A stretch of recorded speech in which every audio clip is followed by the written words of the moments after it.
अस्सलाम वालेकुम नाज़रीन, आप देख रहे हैं टिप जोन हेल्थ केयर, जहां हम सेहत, इल्म, तजर्बे और ईमान के साथ समझते हैं। आज का मौजू नहायत हसास और अहम है। कज़न मैरिज और हमल का आपस में क्या ताल्लुक है? क्या वाकई करीबी रिश्ते में शादी से बच्चों पर बुरा असर पड़ता है? वो जदीद साइंस इस बारे में क्या कहते हैं? ये सवाल सिर्फ शादी का नहीं बल्कि नस्ल की सेहत और मुस्तकबिल का है। आए जानते हैं वो सब जो अक्सर कहा नहीं जाता मगर जानना बहुत जरूरी है। इस्लाम एक जामिया दीन है जो इंसानी फितरत, अकल और सेहत तीनों को साथ लेकर चलता है। कुरान पाक सूरह निसा आयत नंबर 23 में जिन रिश्तों से निकाह हराम है वहां कज़न शामिल नहीं। इसका मतलब है कि कज़न मैरिज शरीयत में जायज है, लेकिन इस्लाम सिर्फ इजाजत नहीं देता बल्कि मशवरा और एहतियात भी सिखाता है। हज़रत उमर रज़ी अल्लाह तआला अन्हु का कौल है, अपने करीबी रिश्तेदारों में बार बार निकाह ना करो ताकि नस्ल कमजोर ना हो जाए।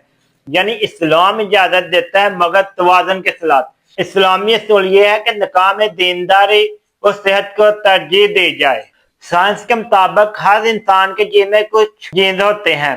ये वो खामोश जीनी नुक्स हैं जो आम हालात में ज़ाहिर नहीं होते, मगर जब दो करीबी रिश्तों के जीन्स मिलते हैं तो ये नुक्स ज़ाहिर होकर बच्चों में बीमारियों का सबब बन सकते हैं। तहकीकात के मुताबिक आम शादियों में 2% बच्चों को जनियाती बीमारी का खतरा होता है, जबकि कज़न मैरिज में यह रिस्क 6 से 8% तक बढ़ जाता है।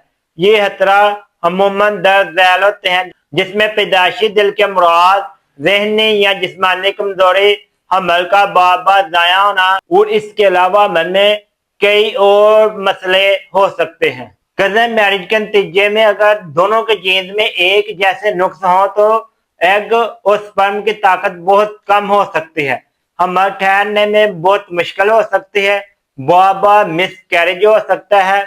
मगर याद रखें ये खतरा 100% नहीं बल्कि काबिल पेशे गोई है। यानी अगर वक्त पर टेस्ट करा लिए जाएं तो एहतियात से यह खतरा खत्म भी किया जा सकता है। दुनिया के जदीद ममालिक सऊदी अरबिया, यूएई तो तुर्की में अब शादी से पहले जेनेटिक स्क्रीनिंग टेस्ट लाजमी है। इस टेस्ट से यह पता चलता है कि दोनों मियाँ बीवी के जीन्स में कोई जेनेटिक इशू तो नहीं। अगर कोई बीमारी सामने आ जाए डॉक्टर मशवरे से इलाज या आईवीएफ जेनेटिक स्क्रीनिंग की तजवीज़ कर सकता है। कज़न मैरिज खुद नुकसानदेह नहीं है बल्कि बगैर इल्म टेस्ट के शादी करना नुकसानदेह है। अगर खानदान में बार बार ये अलामात हों तो जेनेटिक टेस्ट लाजमी करवाएं। मुसलसल मिसकैरेज हो रहा हो, बच्चों में ज़हनी या जिस्मानी मजदूरी हो, किसी एक बीमारी का बार बार खानदान में चलना, देर से ठहरना या बाजपन, ये खानदानी जेनेटिक सिलसिले का इशारा हो सकता है। आप कोशिश करें कुछ एहतियात कर लें जिसमें शादी से पहले जेनेटिक स्क्रीनिंग लाजमी करवाएं। हमल के दौरान विटामिन डी और फोलिक एसिड लाजमी इस्तेमाल करें। अपनी डाइट में दूध, अंडा, मछली, सब्जियां, फल शामिल करें।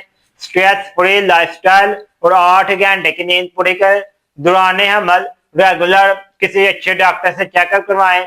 हमारे माशरे में ये बात आम है कि हमारे खानदान में सब ठीक है, कुछ नहीं होता, लेकिन साइंस बताती है जेनेटिक के इशू होना अक्सर खामोश होते हैं, एक नस्ल में ज़ाहिर नहीं होते मगर अगली नस्ल में खतरा बढ़ जाता है। इसलिए रवायत के साथ रिसर्च भी जरूरी है। शादी मोहब्बत से हो मगर मंसूबा इल्म से बने। कज़न मैरिज ना इस्लाम में गुनाह है ना साइंस से हराम कहती है। असल बात शऊर, इल्म और एहतियात की है। इस्लाम कहता है आप जो भी फैसला करें उससे पहले इल्म और अमल होना चाहिए। जो खानदान शऊर के साथ फैसला करते हैं इनकी नस्ल सेहतमंद और रोशन मुस्तकबिल की बुनियाद बना देती है।